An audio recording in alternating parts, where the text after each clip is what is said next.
Hi there, this is Toby. I recently had the pleasure of speaking to Robert O'Callaghan. He is a former Mozilla Distinguished Engineer and he is the creator of RR, short for Record Replay, a time traveling debugger for C, C++, Rust, and some other languages for the Linux platform. He also is the founder of Pernosco, an omniscient debugger built on the foundation of RR that features a rich user interface. Currently, he is working for Google Research. So, without further ado, this is our conversation. I'm really honored to have this conversation with you. So, time traveling debugging is something I've been really digging into for the last couple of years, and I kind of made from a couple of versions of time traveling debugger for myself. One for a toy language, and then another one for Python. And I didn't find out about your work until later by accident. First time I watched your talk, and you were talking about like what the future could be like with omniscient debugging. I was like, yes, you're the person who sees the future and a possible future, let's say. So I was inspired. Then I started using RR for some of my work. Like every time I use it, I feel like I'm living in the future. It's like everybody else is in the past. And I want to say, like, how did people even debug before this? Yeah, thanks for taking the time. I feel like I'm still learning about this technology. And as I understand it, you have built 3 debuggers. Is time traveling debugger a good term to use? It's okay. If you have an omniscient debugger, then it's a bit different from time travel because you're not so much moving around in time as kind of seeing across time. But it's certainly true that RR is a time traveling debugger. So you mentioned 3 things. So I built this Chronicle Chronomancer debugger as a kind of an experiment before RR. Is that Ember? Yeah, so that was the same thing. I called it Amber for a while, and then I changed the name. Okay. So basically, that project was very much a sort of prototype, and it was an omniscient debugger, but it was very slow because it didn't have the separated record and replay stages. You just had to kind of run your program and it would build the omniscient database as your program ran, which meant the slowdown was pretty enormous. I think my prototype is actually in that exact same place currently. Right. I hacked a Python interpreter to spit out a log as it's executing. And then I would run a separate recreation script that reads back the log. And then it'll generate the omniscient database. If you have a long execution, that can take a really long time. Yeah, I mean, I was interested in targeting large complex applications like Firefox. It needed to be reasonably efficient, and the Chronomancer approach, was not so good for that. What was your original motivation?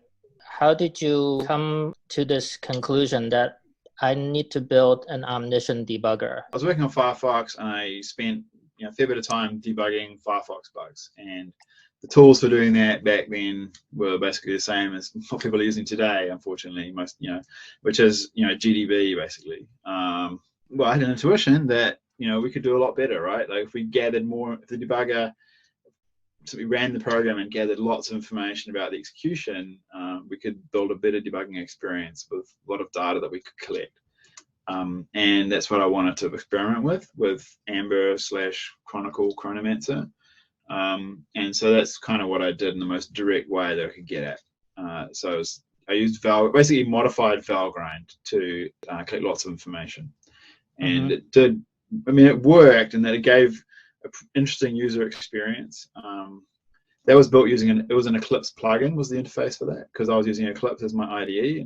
So I did an Eclipse plugin for the debugger interface, and it worked, but the slowdown was enormous. So it was like 100x maybe slowdown or thereabouts, and so it made it difficult to use with Firefox because you would struggle to reproduce lots of bugs, and of course the large slowdown made the Firefox execution look rather different in some cases. So at some point later, we were looking at getting some interns for Mozilla research, and one of the Mozilla guys, Andreas Gall, actually, he's a senior Mozilla guy, and so he thought that working on debugging would be interesting. I already had the idea that it'd be cool if we could record a program execution and replay it.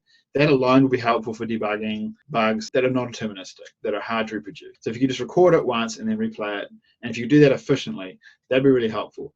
And at the back of my mind, I also thought, hey, if we can do this recording and replay, then eventually we could run that omniscient debugging stuff that I had already implemented. We could do it on the replay instead of the recording. So that would make that approach more practical, because then you can do the recording once and you can process and analyze that recording offline to build this omniscient database. In your mind, if you did the record replay method, you can get around the performance penalty that you were seeing. That's right. Well, but you can shift the performance issues to happen at a different time, so they're not actually messing up the recording, right?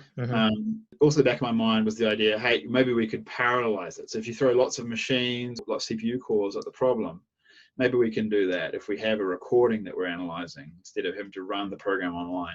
Anyway, so that was in the back of my mind, but the immediate goal was to implement some record and replay mechanism. So the question is, what's the most efficient way to do that? And essentially we came up with the way that RR works, right? Like, computers are deterministic. So if we just capture the non-deterministic inputs, then we can rerun the program with those inputs, get it to run again the same way that it ran before.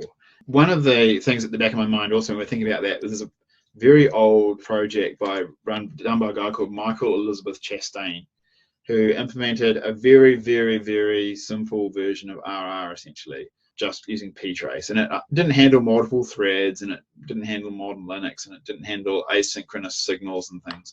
But for very, very basic things, it did work. That project was interesting, and it's kind of like, well, if we could just take that approach and make it handle asynchronous events and all the modern system call stuff, then maybe we can come up with a solution that works. That was essentially the genesis of RR, and it wasn't too super original. Like, apart from Chastain's project, there were other projects doing similar sorts of things, but no one had really done the engineering to make it practical. And then the real question is, if you build it, will they come? Is it actually useful if you build this thing? I think that's a really interesting question. So we had one intern, Albert Knoll. He started work on it and built a prototype. And then we actually got pretty far with that and were able to show that a lot of the basic techniques worked. One thing we found with that was that the overhead of handling system calls with that approach is pretty high. Every time you do a system call, you had to do a context switch to the RR process, and basically you've got a ptrace event, and then it has to record some information, and then it has to advance the program through the system call, and then record some more information. In Linux, switching context to another process is way more expensive than doing a system call. And we're doing 4 context switches for every system call. Programs that do lots of system calls, which many programs do, especially Firefox, those programs got much, much slower. And so we had another intern come who was a guy called Nimrod Partush, great guy. We implemented essentially the system call buffering optimization, which was the sort of the major key optimization that makes RR work kind of reasonably well. And that's basically the idea is that when certain system calls happen, instead of taking these ptrace traps and doing these context switches to handle it, you can essentially handle it without context switching. You can handle it essentially in the context of the process that you're debugging. It's pretty hairy, to be honest. Can I try to explain how that works as I understand it? I read that paper. It's a very, very dense paper, but that was one of the key parts of the paper. The way I understand it is the first time that system call is made, RR traps it, right? Yeah. So the very first time you actually would probably have to incur that context switch, but then RR traps it and rewrites the calling code to code that would not switch to RR anymore. It rewrites the instruction to something that would directly make the system call, and then when it... I mean, what you've said is all correct, but it's a bit more complicated. Like, there's a lot of complexity that goes on. We rewrite the system call instruction so that instead of doing a system call, we call into a library that's been loaded into the Tracy process. And that library analyzes the system call that's trying to be performed. And if it's simple enough and we know how to handle it, then we have a way of doing the system call directly in a way that doesn't cause a ptrace trap. And then we can record the results of that system call in a buffer, which is accessible to the RR supervisor. The RR supervisor can then use that buffer to get the results of all those system calls that are being handled in this accelerated way. But it's pretty complicated because during replay, we need to replay everything that this tracing process did, including everything in this special library that has to actually get replayed. And so we have to replay that in a way that it picks up the results from the system call buffer, and it gets hairy. I would like to try to explain in my own words how time traveling debuggers work. Yeah, sure. And then have you either validate me or correct me in some way. Sure, yeah, go ahead. Okay. The way I understand it, map it out in my mind, is there are 3 approaches. The first way is state snapshots. You snapshot all of the intermediate states. The second way is change tracking, where you track all the changes that happen to the system over time and log it in some way. And the third way is deterministic replay, which is what RR does. So this is what would happen if you represent the state of your program over time. So this is a timeline, and you have state 0, state 1, state 2. And each state change is prompted by this update, right? This U1 is update 1, U2 is update 2. So if you took the state snapshots approach, you're saving every single state into a database or a log somewhere. And this would probably be prohibitively expensive for most scenarios. But Git does do this, as I understand. So I mean, this is the logical model that Git provides, but Git actually stores differences in most cases rather than explicit states. So for debugging, you could potentially do this for really toy examples, but no one actually tries to do this in practice because it, as you said, it wouldn't scale. Because there's just going to be a lot of state if you have a large program. The second approach is change tracking, where you store the initial state and you store every update that comes into the system that can mutate the state in some way. And I want to say that is what your first prototype did. Is that be correct? Yeah, I guess. I mean, it's a combination of things. It's a bit like Git actually in terms of implementation, in the sense that you do need to be able to efficiently reconstruct any piece of state. So you can't just use updates. If you only have updates, then figuring out what a whole page of memory looks like at a certain point in time, for example, might require you to sort of look at all the updates to that page going back to the beginning of time. And that could be slow. So typically what we did in Chronomancer and what we do in Pernosco is we actually have a mix of changes and snapshots. So you want to take some snapshots periodically, and in between those snapshots, you record all the changes. Got it. It's like a hybrid between this and this. Yeah. So that there isn't too many update events elapse between snapshots. That's right. So you don't have to apply. You want to be able to get to this particular state without applying too many snapshots. And that conceptually, that is exactly how Git is implemented. Git has snapshots and updates. Got it. I see. Okay. Now I want to get to record replay, and I stole this slide from your presentation, which is the idea that the CPU on the right here is a deterministic machine. So if you throw the same code at it with the same initial state, it should do the same thing every time. If it weren't for the sources of non-determinism on the left. So if you can repeat the sources of non-determinism the exact same way every time, then it should also give you the right answer every time. Is that a good way to say it? So it's a good way to say it. Okay, so this is a timeline. The dot on the timeline are points in time now. and then the arrows are events. It might be like a mouse event or a keyboard event or a network event. So the events are coming in at certain points in time of the program. But if we think about a program as having state changes, and if the pink dots were state changes, the program's going to change state as it's going. But in between some of the state changes, it'll get interrupted by these events.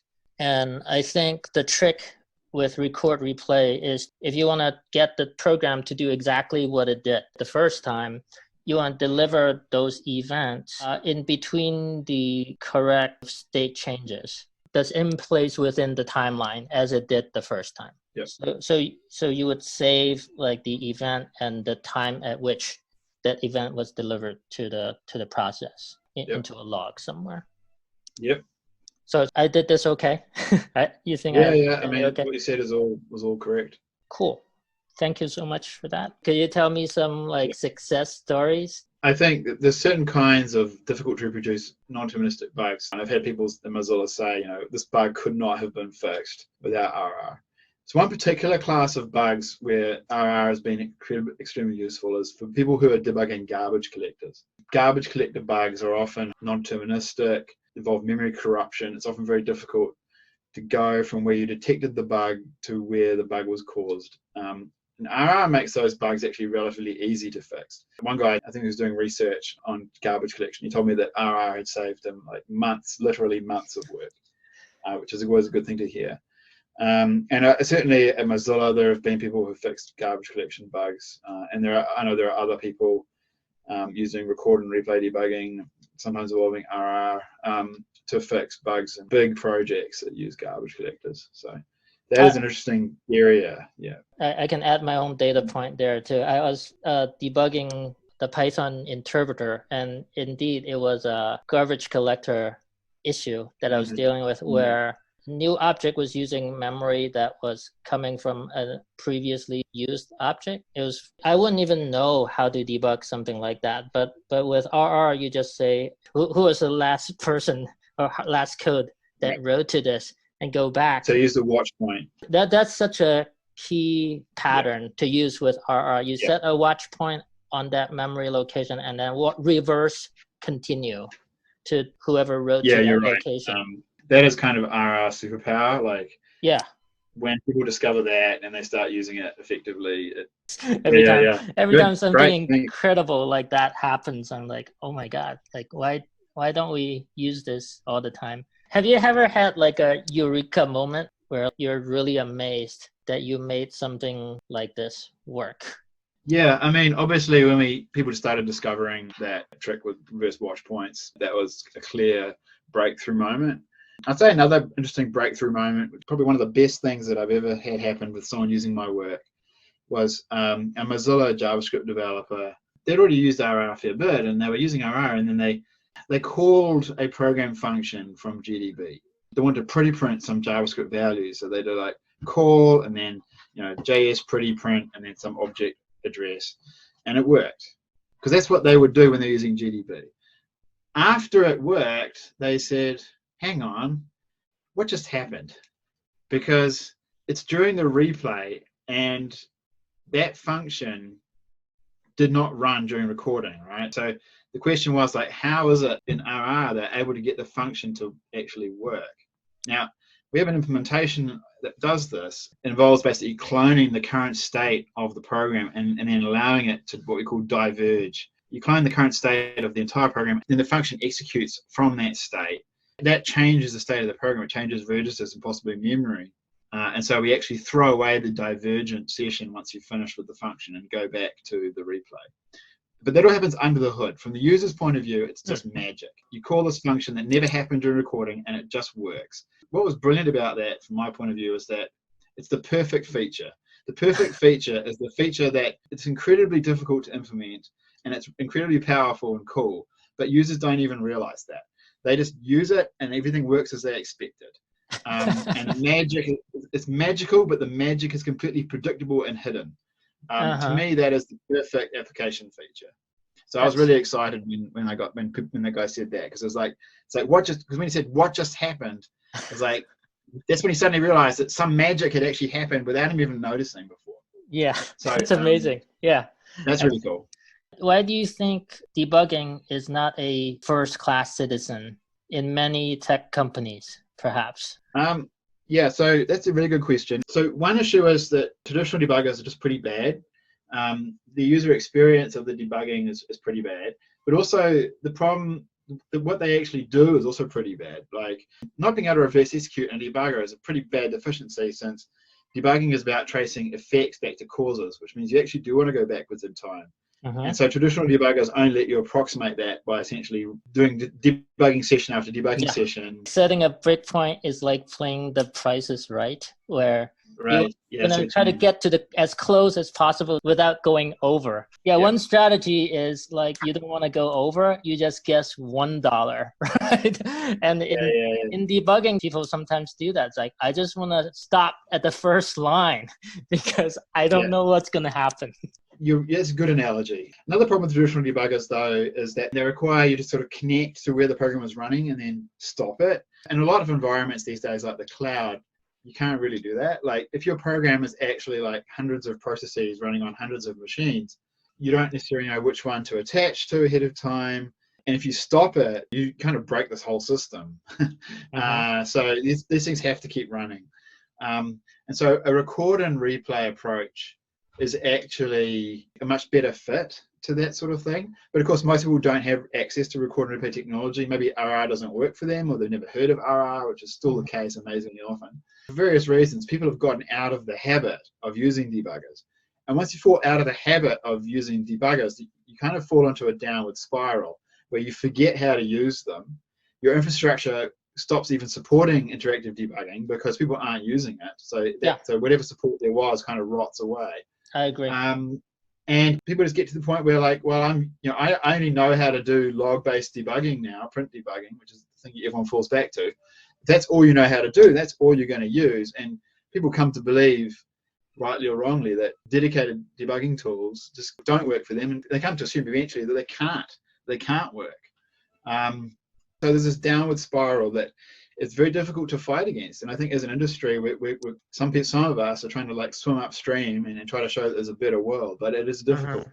Yeah, sometimes I see bugs in the debuggers, and I myself just like, I don't want to deal with a buggy debugger, so I'm just going to do print statements. So I mean, that's the other side of another part of the sort of the vicious cycle is that as people give up on using debuggers, the incentive to actually invest in debuggers and the infrastructure around them, like the compiler infrastructure and so on, those incentives decrease every time people stop using debuggers, and so the debuggers and that infrastructure get worse, or can't keep up with other parts of the industry. So this is all the bad news. I mean, the good news is there are people who care. Obviously I care, but there are lots of other people who care. So, we just got to keep pushing. Basically what I've been trying to do. Yeah, one of the design goals of RR is you want to avoid using code instrumentation. By code instrumentation, do you mean like something that a tool like Valgrind would do? Yeah, so code instrumentation, what I mean specifically for RR here is when the program runs during recording, we want it to run the original machine code without modification as much as possible. That's what I mean precisely by that. The reason is basically that's a way to minimize overhead. As soon as you say, I'm going to look at every instruction that executes during recording and possibly modify it, you create problems for yourself by doing that. There's overhead. Every time new instructions execute, you have to analyze them, you have to parse them, potentially modify them. Got it. It also means that certain things like self-modifying code, things like JIT compilers, they become much harder to handle suddenly. So RR's approach was we're not going to do that. Also much more work to implement. So these, you can implement these binary modification things that like Valgrind or Dynamo Rio that actually look at all instructions, but it's considerably more work to implement. You want to avoid doing the work and doing all that maintenance work. It means, for example, when Intel releases like new instructions, which they do all the time, then you need to add support for those to your system. Got it. And in RR's case, there are a few instructions that cause problems for RR sometimes, but almost no instructions do. So like every time Intel releases like 1,000 new vector instructions, they make no difference to RR basically, and so that's really nice. Got it. How did you come to the realization that you wanna, like, RR was not enough and you needed to create Pernosco? With RR, you can reproduce any program state you want. Mm-hmm. Right? It's just a matter of starting at the beginning and running some state. We can essentially, from RR, get access to all program states, but we can't do it super efficiently, right? Like, if you tell me what was the value of this memory location at this point in time, I can go get it, but it's going to take a while because I have to re-execute a bunch of code. But we can get that information. So then the question is, if I have access to all program states efficiently, any program state, any point in time, what would be the ideal debugger interface? Like, what kind of debugger interface can you build on top of that? And this is something I started to explore with Chronomancer, right? And then kind of stopped because we couldn't produce that data efficiently. But what if we could produce it efficiently? What kind of interface could we build? You know, it won't look like a traditional debugger. So I wanted to explore what is the best debugging experience we can produce. That's a really interesting question, and I think that was why we started doing Pernosco. One of the reasons, anyway. And Pernosco kind of has some answers to those questions, or at least, you know, some possible answers to those questions. The other question is, of course, how do you implement it? Can you efficiently get access to all those states? And can you make that actually work from an engineering point of view so that you get results in front of users, you know, quick enough to make it to matter, right? Right. And so that's sort of a massive engineering problem, which we also have to solve, and which I think we have solved. And I think the results are quite surprisingly good. That's really the thing. So it's like, RR, we could use it as the basis for doing a lot more. And so I wanted to pursue that, right? Like, because basically what RR gives you is GDB interface plus reverse execution, which, as we've talked about, is incredibly powerful. But like, you're still basically stuck at looking at a single program state at a particular fixed point in time. And you can just move that point in time backwards, which, okay, great. But that's kind of limiting still. Like, what if we could look across time? What could we do with, you know, instant access to everything? So that's what I wanted to explore.